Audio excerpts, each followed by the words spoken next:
लागता बड़ी गरमी तू कूल कर हो, बनाना सेब खाइल कबूल कर हो।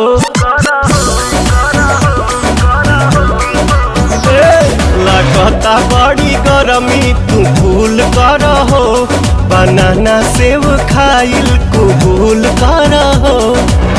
हट जानी सहटी जा तू सीना से, भर जाता ढोढ़ी, हाँ भर जाता ढोढ़ी मोर पसीना से राजा, भर जाता ढोढ़ी